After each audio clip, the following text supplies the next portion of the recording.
بسم الله الرحمن الرحيم إن الحمد لله نحمده ونستعينه ونستغفره ونعوذ بالله من شرور أنفسنا ومن سيئات أعمالنا من يهده الله فلا مضل له ومن يضلل فلا هادي له أشهد أن لا إله إلا الله وحده لا شريك له وأن محمدا عبده ورسوله وأمينه على وحيه وخيرته من خلقه وسفيره بينه وبين عباده المبعوث بالدين القويم والمنهج المستقيم أرسله الله رحمة للعالمين وإماما للمتقين وحجة على الخلائق أجمعين.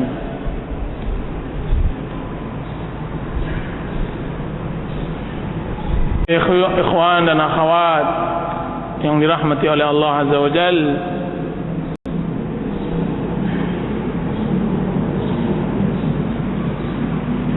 berbahagialah seorang muslim yang berjalan, yang dia sedang menuju surga kepada Allah. Di dalam hadis yang diriwayatkan oleh Ibnu Majah, Rasulullah SAW bersabda, "Man salaka tariqan yaltamisu fihi ilman sahalallahu lahu tariqan ilal jannah." Barang siapa yang berjalan, di dalam jalan tersebut dia mencari ilmu, maka Allah Subhanahu wa taala mudahkan dia untuk menuju jalan ke surga. Jalan ke surga ya ikhwan, jalan yang dicari oleh orang-orang yang saleh, oleh orang-orang yang taat kepada Allah Azza wa Jalla. Anda sedang berjalan menujunya. Di dalam hadis yang diriwayatkan oleh Imam Muslim, melalui jalan Abu Sa'id Al-Khudri dan Abu Hurairah radhiyallahu anhuma, bahwasanya Rasulullah sallallahu alaihi wasallam bersabda, "La yaq'udu qaumun yadhkuruna Allah." Tidaklah duduk satu kaum mengingat-ingat Allah Azza wa Jalla, illa haffat humul malaikah, kecuali malaikat menaungi mereka. Wa ghasyiyat humur rahmah, rahmat kasih sayang Allah meliputi mereka. Wa nazalat alaihimus sakinah, ketenangan turun pada mereka. Wa dzakarallahu fi man 'indah, dan Allah Subhanahu wa taala menyebutkan kepada makhluk yang ada di sisinya. Allahu Akbar.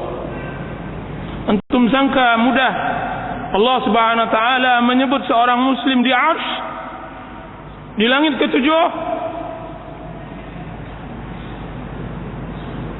Kita sangka seorang muslim mudah namanya dikenal oleh penduduk langit, sekalipun tidak dikenal oleh penduduk bumi. Rasulullah SAW bersabda, "Rubba ash'atha aghbar dhi timrain madfu'un bil abwab law aqsama 'ala Allah la abarra." Berapa banyak orang yang berpakaian kusut masai, rambutnya yang tidak bersisir, memiliki hanya 2 helai pakaian, ketika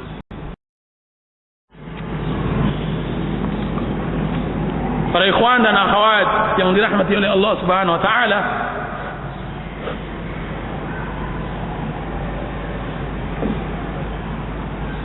jujurlah dalam bertaubat. Usduq taubat sama Allah. Jujurlah di dalam bertaubat kepada Allah.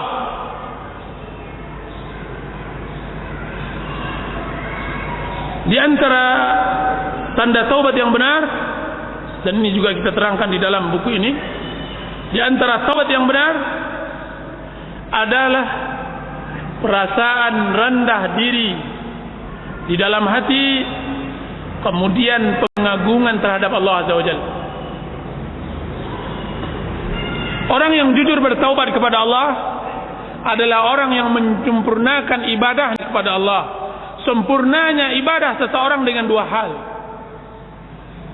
pengagungan terhadap Allah, dan yang kedua penghinaan diri kepada Allah. Semakin besar pengagungan seseorang kepada Allah, dan semakin dia rendahkan dirinya di hadapan Allah, semakin sempurna ibadahnya, ubudiyahnya, penghambaan dirinya kepada Allah. Tidakkah lihat antum orang yang tidak pernah sujud satu kali pun kepada Allah Azza wa Jal, tiba-tiba ditimpakan musibah. Ketika dia mendapatkan musibah tersebut, hatinya luluh. Tidak ada ikatan yang kuat kecuali ikatan Allah. Tidak ada tali yang kuat kecuali tali Allah. Akhirnya dia berkata, as'aluka bi'izzika wa dhulli illa rahimtani. Aku memohon dengan keagunganmu ya Allah dan kekerdilan diriku, kecuali engkau rahmatkan aku, berikan, limpahkan rahmatmu. As'aluka biquwwatika wa dha'fi. Aku memohon kepadamu dengan kekuatanmu dan kelemahanku. Wa bighinaka anni wa faqri ilaik. Kekayaanmu, aku memohon kepadamu dengan kekayaan yang kau miliki, dan kefakiran diriku yang aku miliki. Hadhihi nasiyatil kadhibah al-khati'ah baina yadaik. Ini ubun-ubunku yang selalu berbuat maksiat, kesalahan, bersimpuh di hadapanmu. Abiduka siwaya kasir. Hambamu selain diriku sangatlah banyak. Hambamu sangat banyak. Walaysa li sayyidun siwak. Dan aku tidak memiliki majikan kecuali engkau. Hambamu selain dari diriku sangatlah banyak, dan aku tidak memiliki majikan kecuali engkau. Ya Rahman, Ya Rahim. La malja wa la manja illa ilaih. Tidak ada jalan keselamatan, tidak ada tempat perlindungan kecuali kepada dirimu. As'aluka mas'alatal miskin. Aku memohon permohonan orang-orang yang miskin, orang-orang yang lemah. Wa abtahilu ilaika ibtihal al-khadi al-dhalil. Aku memohon kepadamu dengan permohonan orang-orang yang membutuhkan, yang hina. Wa ad'uka du'a al-khaif ad-darir. Aku memohon kepadamu dengan doa orang yang takut, yang cemas, lagi buta. Permohonan yang telah tunduk hatinya, yang telah jatuh air matanya, yang telah benar-benar bersimpuh dirinya.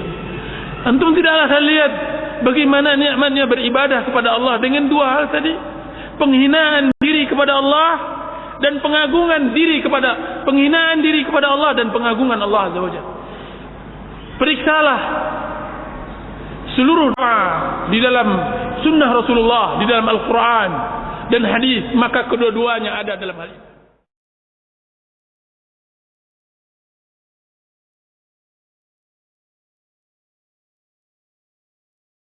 Rasulullah SAW bersabda, kullu bani Adam khatta'un wa khairul khatta'in at-tawwabun. Setiap anak Adam berdosa, dan setiap yang berdosa hendaklah bertaubat kepada Allah Azza wa Jalla. Dosa dan maksiat adalah tabiat manusia. Siapa yang bisa bersih dari dosa kecuali yang dimaksumkan oleh Allah Subhanahu wa taala dari kalangan nabi dan rasul? Allah Subhanahu wa taala, Rasulullah SAW bersabda, "Lau lam tuznibu la dhahaba Allahu bikum wa la atallahu biqaumin muznibin." summa yastaghfiruna rabbahum faghfara lahum. Jika seandainya kalian tidak berdosa, maka Allah Subhanahu wa taala akan buang kalian dan akan Allah datangkan orang-orang yang berdosa, kemudian dia beristighfar kepada Allah, kemudian Allah ampunkan mereka. Jika seandainya kita tidak berdosa, bagaimana Allah Subhanahu wa taala menampakkan kasih sayangnya kepada kita? Jika seandainya kita tidak berdosa, bagaimana Allah Subhanahu wa taala memberikan rahmat, fadl, keutamaannya pada manusia? Jika seandainya kita tidak berdosa, bagaimana nikmatnya bermunajat kepada Allah?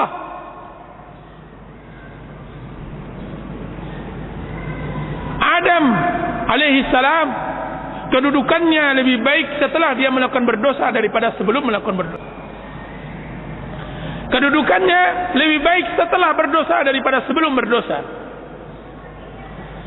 Apa kata Allah di dalam sebagian asar dinukilkan oleh Ibnu Qayyim rahimahullahu taala?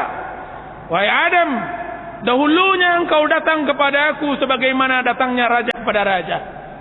Akan tapi sekarang engkau datang kepada aku sebagaimana datangnya budak kepada majikannya. Dan alangkah nikmatnya hidup menjadi budak Allah, hamba Allah, menghambakan diri kepada Allah Azza wa Jalla. Ibnu Qayyim rahimahullah mengatakan, aninul mudnibin ahabbu ilayya min tasbihil mudillin. Rintihan orang-orang yang berdosa lebih aku cintai daripada tasbih orang-orang yang sombong beribadah kepada Allah Azza wa Jalla. Orang-orang yang sombong, dia bertasbih, lebih hebat lagi tangisan orang yang melakukan dosa. Ibnu Qayyim rahimahullah juga mengatakan di dalam kitab Wabilus Sayyid, berapa banyak dosa seseorang mengantarkannya kepada surga, dan berapa banyak pula maksiat, dosa, pahala seseorang atau amal saleh seseorang mengantarkannya kepada neraka. Amal baik seseorang mengantarkannya kepada neraka. Kenapa? Karena ketika seorang hamba melakukan maksiat kepada Allah, dia bawakan dirinya bahwa dia adalah orang yang berdosa, hamba yang seharusnya beribadah, memenuhi dirinya dengan cinta, tunduk, tawakal. Sekarang dia telah berpaling, kemudian dia kembali bertaubat, bersimpuh, bertawakal, bermunajat kepada Allah. Dan dengan dosanya tersebut, melalui dosanya tersebut, dia bisa bermuamalah di dalam ibadahnya kepada Allah, maka memasukkan dia ke surga. Ghamidiyah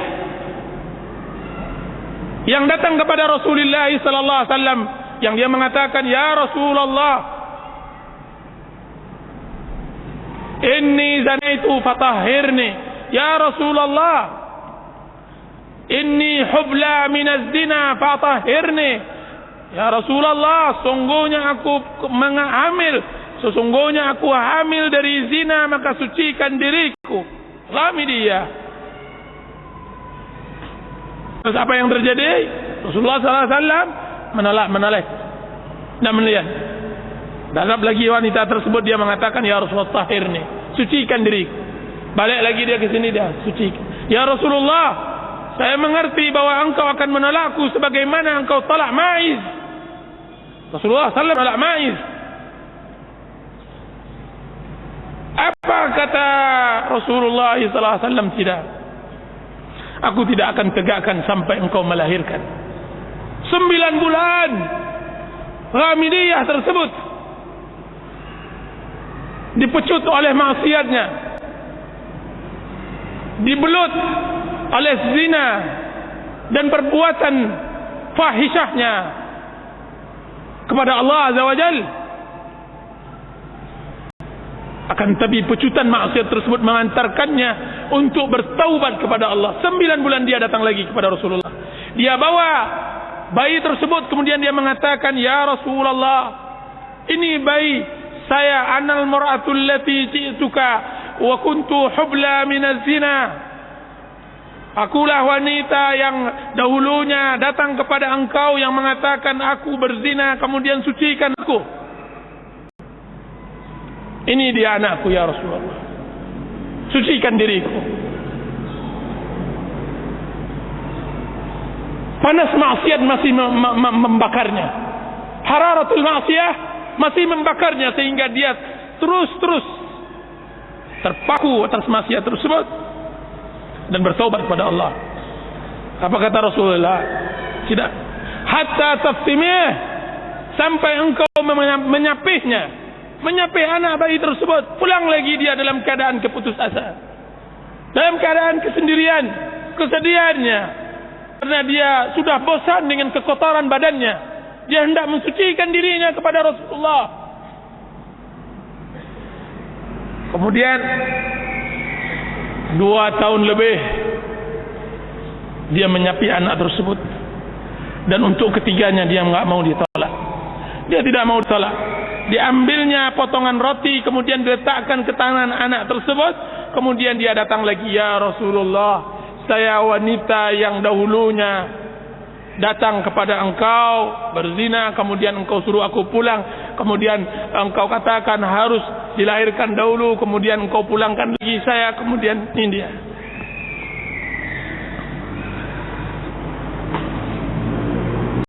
Apa kata Rasulullah SAW? Periksa dia, apakah dia mempunyai junun, gila, semacamnya. Kemudian ditegakkan kepadanya had. Kemudian Khalid bin Walid melemparnya sampai darahnya mencerat ke wajah Khalid. Kemudian Khalid mencelanya. Apa kata Rasulullah SAW? La tasubbu, jangan cela dia wahai Khalid. Laqad tabat taubatan law tabat law yuqsamu ala ahli al-Madinah la wasi'atuhum. Laqad tabat taubatan law qusimat ala ahli al-Madinah wasi'atuhum. Sungguh wahai Khalid, dia telah bertaubat. Jika seandainya dibagikan taubat dia sendiri kepada seluruh penduduk Madinah yang berlaku maksiat, niscaya sudah cukup bagi Allah untuk mengampuni mereka. Taubat. Jadi orang yang berbuat maksiat hendaklah bermuamalah dengan taubatnya, dengan maksiatnya, bermuamalah untuk dia bisa merasakan halawatul iman, merasakan manisnya iman. Sesungguhnya iman memiliki manis. Rasakan itu. Rabbana zalamna anfusana wa illam taghfir lana wa tarhamna lanakunanna minal khasirin. Ya Allah, kami menzalimi diri kami. Jika seandainya engkau tidak ampunkan kami, maka kami akan merugi. Kami merugi. Itu yang pertama. Dan yang kedua, bagi orang-orang yang ditimpakan oleh Allah Subhanahu wa taala maksiat ke maksiat, pertama, jujurlah di dalam bertaubat kepada Allah. Pahami tentang hakikat taubat dan bertaubatlah sejujur-jujurnya. Dan yang kedua, bergaullah dengan orang-orang yang saleh. Bergaullah dengan orang-orang yang saleh dari kalangan kaum muslimin, yang mana mereka mengingatkan kita kepada akhirat, mengingatkan kita kepada amal saleh. Dan jauhilah qurana usu, teman-teman yang buruk. Dan sering-seringlah untuk duduk di tempat-tempat yang bersih, di masjid-masjid Allah, di kajian-kajian ilmu. Dan hiduplah bersama salaf, bersama sahabat Rasulullah SAW, bersama tabi'in. Bacalah sejarah mereka, hiduplah. Sesungguhnya menyibukkan diri dengan hal itu akan menghilangkan maksiat kita kepada Allah. Maksiat muncul karena kekosongan hati. Maksiat itu datang karena kita tidak menegakkan kebenaran pada waktu itu. Qul ja'al haqq wa zahaqal batil, innal batila kana zahuqa. Ketika kebenaran kita tidak tegakkan, maka datang kebatilan akan menyerang. Pasukan kebatilan akan menyerang diri kita. Maka sibukkan diri dengan kebenaran. Hadiri majlis ta'lim. Penuhi diri kita dengan zikir kepada Allah, dengan salat 5 waktu, dengan berbicara dan berbincang, mengingat akhirat bersama orang-orang saleh, membaca buku, menjadwalkan untuk sosial, menziarah orang sakit. Sibukkan diri, berziarah kubur, berinfak, bersedekah, bergotong royong, pergi ke tempat kesedihan orang-orang yang ditimpakan musibah. Berangkatlah, sibukkan diri Anda dengan itu. Di Madinah ada seorang pemuda yang mana dia menadarkan dirinya setiap asar dia harus berangkat ke mustasfa, ke rumah sakit. Berangkat, dia enggak memiliki harta seperti Anda, fakir, miskin. Dia mengatakan, saya tidak memiliki harta untuk bisa saya sedekahkan. Saya tidak punya keahlian yang saya bisa sedekahkan untuk Allah. Akan tetapi saya mempunyai kata-kata, sedikit kata-kata untuk bisa memberi pembalut kesedihan orang-orang yang sakit. Maka dia datang di rumah sakit setiap asar. Ketika hendak maghrib dia salat berjamaah. Itu setiap harinya. Masya Allah. Harus ada kebaikan yang kita banggakan di hadapan Allah Azza wa Jalla. Harus ada kebaikan yang harus kita banggakan nanti di hadapan Allah. Jadi bertemanlah dengan orang-orang seperti itu, mudah-mudahan ada manfaatnya. Wallahu ta'ala a'lam.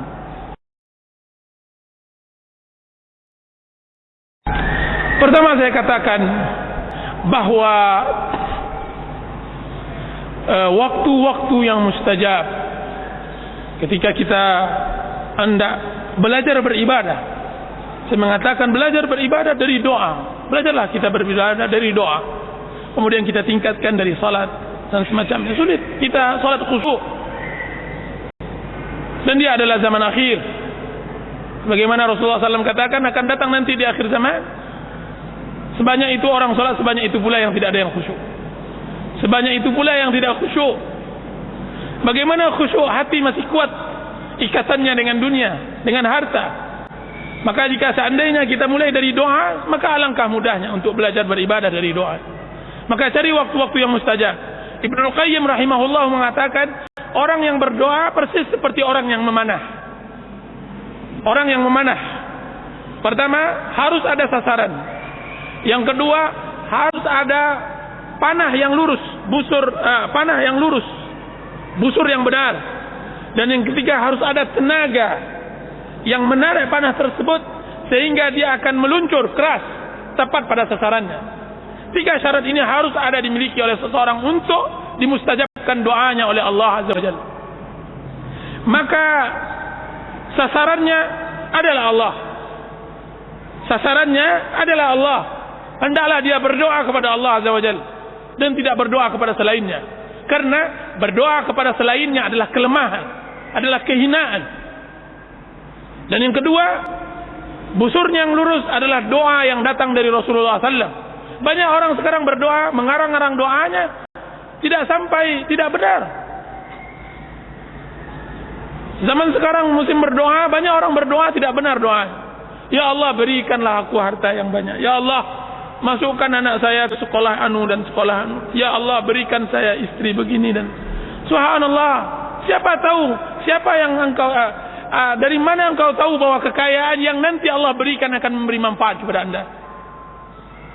Dari mana pula Anda tahu ketika Anda diterima di sebuah sekolah pendidikan dan semacamnya, sekolah dan pendidikan tersebut bermanfaat untuk dunia dan akhirat Anda?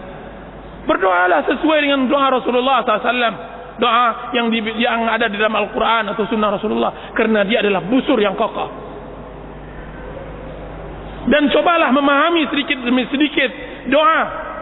Dan alangkah bagusnya yang dikarang oleh guru kita Syekh Abdul Razak bin Abdul Muhsin Al-Badar dalam karangannya fikih doa. Pahami di sana bagaimana fikih doanya Rasulullah SAW. Dan yang ketiga, tarikan kekuatan tersebut adalah dorongan kepentingan. Seseorang yang tidak mau penting, tidak butuh dengan doa tersebut, bagaimana dia akan khusyuk?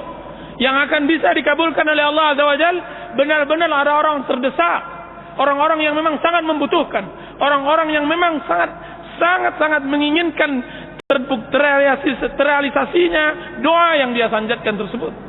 Jadi kekuatan itu. Apa kata Ibnu Qayyim? Tidaklah tercipta 3 syarat ini kecuali Allah Subhanahu wa taala akan kabulkan doanya. Maka Allah akan kabulkan doanya. Bagaimana kalau seandainya tidak dia dapatkan pengaruh pengkabulan itu? Maka kita katakan Allah memberikan 3 pahala, 3 keutamaan bagi orang yang berdoa.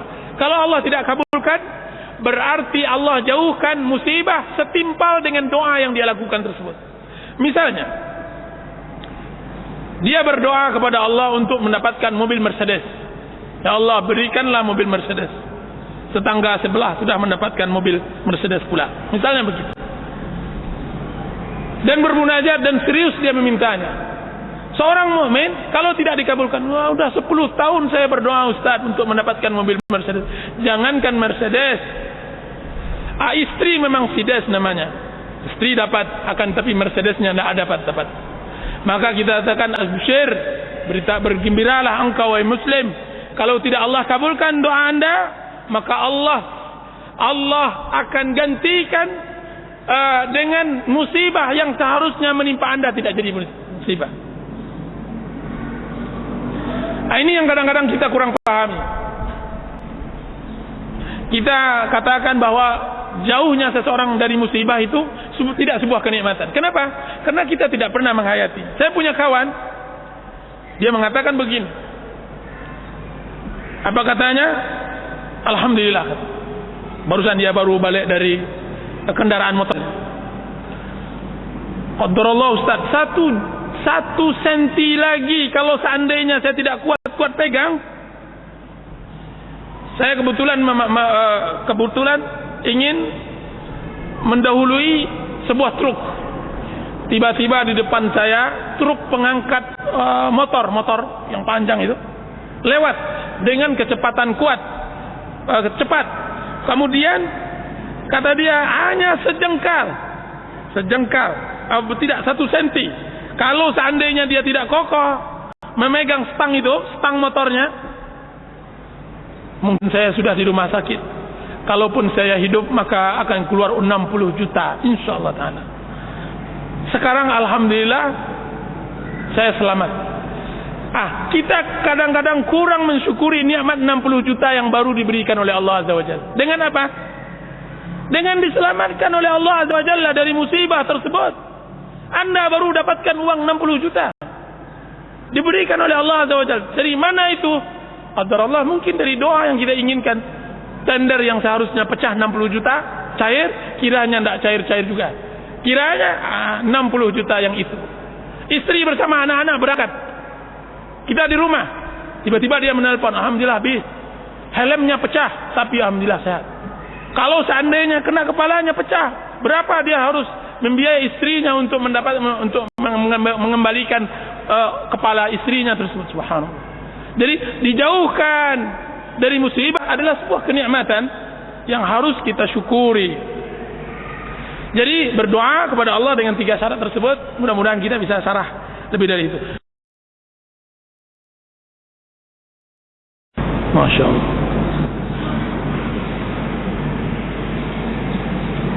Apa kata Ibnu Qayyim? Sungguhnya maksiat bermula dari mata. Ketika mata dibuka, maka nampaklah semua hal. Maka dia akan letih sendiri untuk menyelesaikan apa yang ia nampakkan.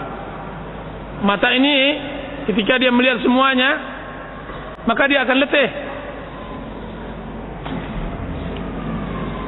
Dan mata harus dijaga sebagaimana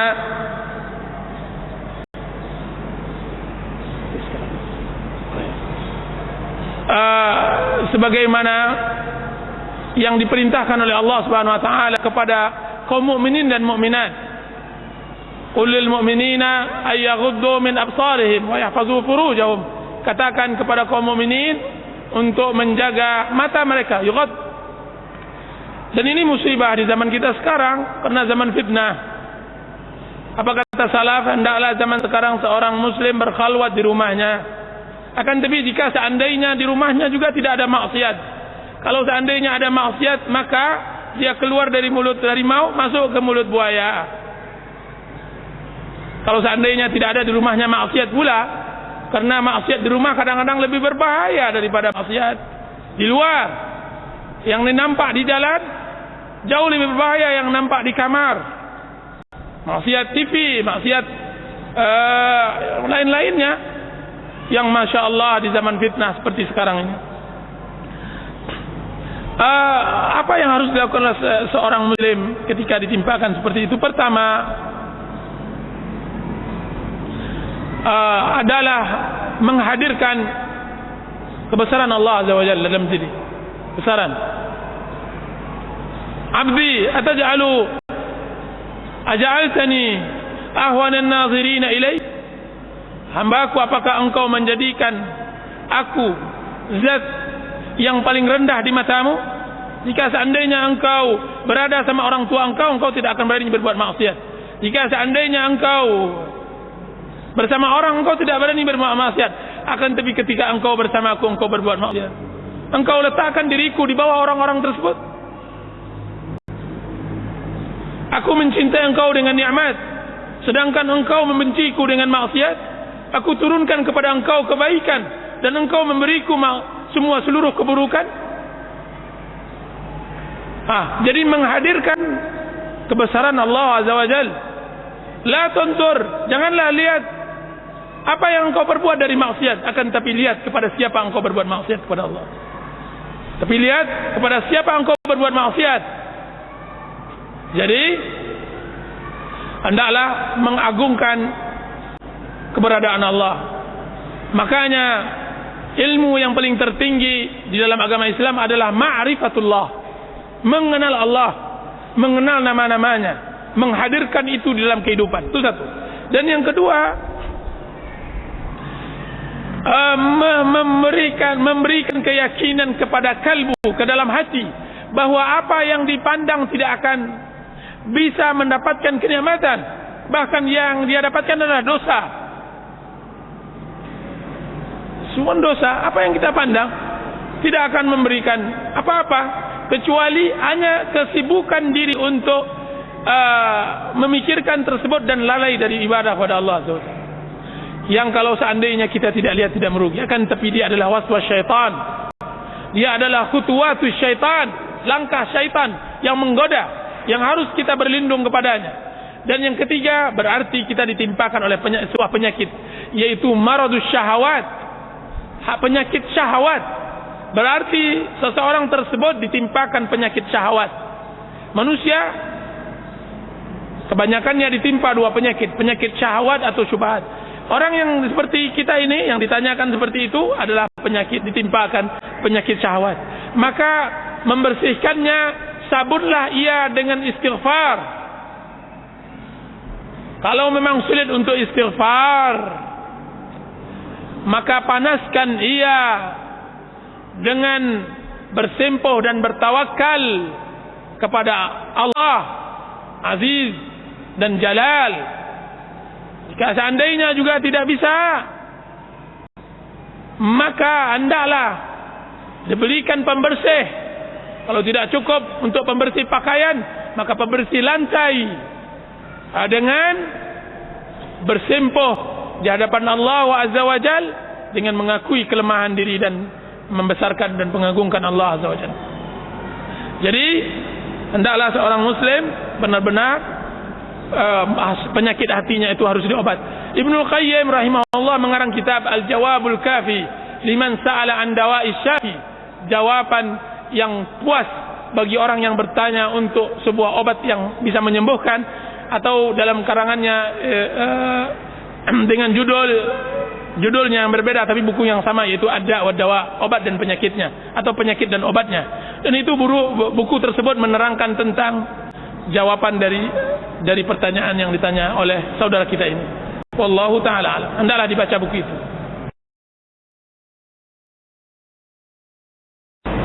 Kita baik tidak di lingkungan orang seperti itu, atau lingkungan kita, atau dalam kesendirian, harus kita memiliki hati yang hanif, hati yang lurus. Bagaimana kita bisa menerima kebenaran kalau seandainya kita tidak memiliki hati yang hanif? Hanif ini, sekalipun orang berada di atas suka kepada Al-Quran dan hadis, tapi dia memiliki hati yang keras, maka dia tidak juga bisa mendapatkan hidayah. Orang-orang yang sering menghadapi pengajian seperti ini misalnya, akan tapi dia tidak memiliki hati yang hanif, jangan harap dia bisa merasakan manisnya iman, nikmatnya iman. Dia butuh hati yang hanif, hati yang bersih, hati yang jauh dari semua maksiat. Qad aflaha man zakkaha wa qad khaba man dassaha. Berbahagialah orang yang mensucikan hatinya, menjadikan hatinya menjadi hati yang hanif. Wa qad khaba man dassaha, dan merugilah orang-orang yang menghinakan hatinya, mengotori hatinya dengan maksiat, dengan sifat-sifat buruk dan semacamnya. Ada buku yang paling bagus dalam masalah ini, kitab Mukhtasar Minhajul Qasidin karangan Ibnu Qudamah rahimahullahu taala, dan ini sangat bagus dibaca, atau kitab Madarijus Salikin karangan Ibnu Qayyim rahimahullahu taala. Jadi seorang muslim hendaklah memiliki hati yang hanif. Akan tapi kalau seandainya hendak berdakwah di masyarakat, maka hendaklah dia menggunakan ayat Allah Subhanahu wa taala, ud'u ila sabili rabbika bil hikmati wal mau'izatil hasanah. Hendaklah engkau berdakwah kepada jalan Allah Subhanahu wa taala dengan hikmah dan mau'izatil hasanah. Hikmah harus dengan hikmah, dengan kata-kata lembut. Sesungguhnya ucapan lembut kita, ucapan baik kita lebih banyak mengena daripada ucapan yang kasar, yang keras. Walau kunta fazzan ghalizal qalbi lam faddu min hawlik. Jika seandainya engkau keras hati, tidak peduli dengan orang lain, lam faddu min hawlik, niscaya mereka akan lari dari dirimu. Jadi kita harus berdakwah dengan ilmu dan akhlak. Dengan ilmu, dengan akhlak. Ada sebagian orang berilmu akan tapi tidak berakhlak. Ada sebagian orang beragama tapi tidak berakhlak. Apa buktinya? Sabda Rasulullah SAW kepada setiap wali wanita untuk berhati-hati memilih pemudanya, untuk berhati-hati memilih suaminya, calon suaminya. Rasulullah SAW bersabda, diriwayatkan oleh Imam Tirmidzi dan hadis itu sahih, "Idza ja'akum man tardawna dinahu wa khuluquhu fazawwijuhu, illa taf'aluhu takun fitnatun fil ardi wa fasadun 'arid." Jika seandainya datang kepada kalian, wahai orang tua wanita, wahai orang tua wali-wali gadis, laki-laki yang engkau relakan agama dan akhlaknya. Lihat, Rasulullah membedakan antara agama dan akhlak. Karena banyak orang yang beragama duduk di pengajian akan tapi lari dari hutang, tidak mau bayar hutang. Ada yang masya Allah akhlaknya seperti akhlak binatang. Benar, hatinya belum masuk iman. Qalatil Arabu amanna. Orang-orang Arab dalam surat Muhammad dikatakan qalatil Hujurat, qalatil Arabu amanna qul lam tu'minu walakin qulu aslamna. Orang-orang Arab mengatakan kami telah beriman. Allah mengatakan belum lagi beriman, belum lagi masuk iman dalam hatinya. Baginya hutang baginya mudah.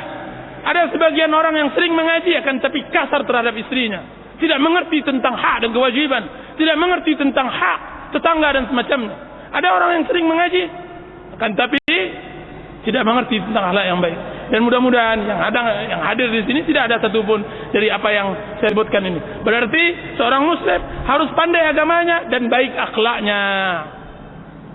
Ada seorang wanita datang kepada saya, sekarang saya baru tahu, ya Ustaz, menyesal saya memilih laki-laki yang masya Allah. Saya lihat penampilannya sunnah, multazim, akan tapi demi Allah dia tidak pernah membahagiakan satu hari dan dia hanya bisa mengerti menuntut, dia hanya bisa mengerti meminta, kan tapi tidak pernah memberi. Dia hanya bisa mengerti memukul, kan tapi tidak pernah maafkan. Dia hanya bisa mengerti apa untuknya, kan tapi tidak pernah apa antasnya. Dan ini akhlak yang tidak baik. Dan ini harus kita robah. Dengan apa? Dengan hati yang bersih. Perbaiki akhlak kita, perbaiki agama kita. Mudah-mudahan Allah Subhanahu wa taala merahmati kita. Wallahu taala alam. Yang kita takutkan adalah su'ul khatimah, ya ikhwan. Su'ul khatimah diriwayatkan oleh Abu Dawud dan disebutkan di dalam kitab Jami' Ulum wal Hikam karangan Ibnu Rajab, hadis sahih yang juga diriwayatkan oleh Imam Bukhari dalam kitab Adabul Mufrad, bahwasanya Rasulullah SAW bersabda, "Inna ahadakum la ya'malu bi 'amali ahli jannah hatta la yakunu bainahu wa bainal jannati illa dhira' fayasbiqu alaihi alkitab fayamalu bi amali ahli an-nar fayadkhuluha." Sesungguhnya salah seorang kalian beramal dengan amalan penduduk surga, kemudian kitab mendahulinya, kemudian membuat dia beramal untuk sehingga antaranya dengan surga tersebut hanya sebatas tinggal satu depa lagi. sampai kitab menentukan lain kepadanya, kemudian dia beramal dengan penduduk neraka, kemudian dia masuk neraka tersebut. Wa inna ahadakum la ya'malu bi'amali ahli an-nar hatta la yakunu bainahu wa bainal an-nar illa dhira'. Sungguhnya salah seorang kalian beramal dengan amalan penduduk neraka sampai antaranya dengan neraka tersebut hanya tinggal satu depan, satu jengkal masuk neraka. Fayasbiqu alaihi kitab, kemudian kitab menerangkan lain padanya, menentukan lain. Fayamalu bi amali ahli jannah, kemudian dia mengamalkan sekali dengan amalan penduduk surga, kemudian memasukinya. Disebutkan tambahan riwayat tersebut oleh Imam Bukhari dalam kitab Adul Mufrad. Beliau mengatakan fima yabdu linnas, kiranya orang yang pertama yang beramal dengan amalan surga dan akhirnya masuk neraka itu adalah orang yang beramal tapi tidak dalam hati, hanya untuk nampak oleh manusia, tidak pernah sepenuh hatinya. Salatnya hanya ketika dilihat oleh orang, tidak pernah khusyuk, tidak pernah hadir. Kajiannya hanya sungkan, hanya karena hendak bertemu dengan kawan-kawan, kan, tapi tidak hanya untuk menyempit-nyempitkan bumi saja, hanya memperbanyak bilangan, akan tapi tidak menambah kualitas. Ini orang yang beramal seperti ini tidak baik. Dia adalah sampah bumi, dan ini berbahaya. Ikhwan, kita beragama Islam harus dari hati, datang ke sini harus dengan hati. Jika seandainya hati ini tidak baik, maka tidak baiklah. Inna fil jasadi mudghah, sesungguhnya di dalam jasad itu ada satu gumpalan. Tidak saluhal jasadu kullu. Jika seandainya dia baik, baik pula semuanya. Jadi kalau seandainya tidak mau mendapatkan su'ul khatimah, maka hendaklah beramal ikhlas kepada Allah. Dan alangkah sulitnya ikhlas, Dan yang kedua, beramallah berbaiklah. Apa kata Allah Subhanahu wa taala? Wa amma man saddaqa wa amma man bakhila wastaghna wa kadzdzaba bil husna fasanuyassiruhu lil usra. Siapa yang bakhil, siapa yang merasakan dirinya cukup di dalam hidupnya, berarti kami akan susahkan hidupnya, akan jadikan dia sulul khatimah. Wa amma man a'ta wattaqa wa saddaqa bil husna, sedangkan orang yang memberi, bersedekah dan bertakwa dan mempercayai hari akhirat, kami akan mudahkan untuknya kebaikan. Berarti kita beramal hari ini, hadir di majlis ta'lim hari ini untuk mendapatkan husnul khatimah, agar dimudahkan oleh Allah Subhanahu wa taala. Apa kata Sufyanus Tsauri ketika beliau hendak meninggal? Kita datang anak-anak cucunya, apa katanya? Diamlah kalian. Ketika ditanya kepada oleh cucu-cucunya, wahai ayah, kenapa engkau menangis? Wahai kakek, kenapa engkau menangis? Apa kata cucunya tersebut? Wahai ayah, kenapa engkau menangis sedangkan engkau imam, engkau ulama? Apa kata Sufyanus Tsauri? Diamlah kalian. Sesungguhnya keletihan hari-hari itu untuk menunggu hari-hari ini. Keletihan hari-hari itu untuk menunggu hari ini, yaitu husnul khatimah, untuk mendapatkan husnul khatimah. Keletihan kita hari ini untuk mendapatkan husnul khatimah. Dan kita mohon kepada Allah agar Allah Subhanahu wa taala berikan kita hidup husnul khatimah. Jangan mati di atas maksiat kepada Allah Azza wa Jalla, agar memudahkan kita untuk bisa menerima kebenaran, membawa ubun-ubun kita kepada kebenaran, memberikan kepada kita hati yang lembut, air mata yang mengalir, kemudian badan yang khusyuk kepada Allah Azza wa Jalla. Innahu waliyyu dzalika wal qadiru alaihi. Subhanakallahumma wa bihamdika asyhadu an la ilaha illa anta astaghfiruka wa atubu ilaik. Sallallahu ala nabiyyina Muhammad.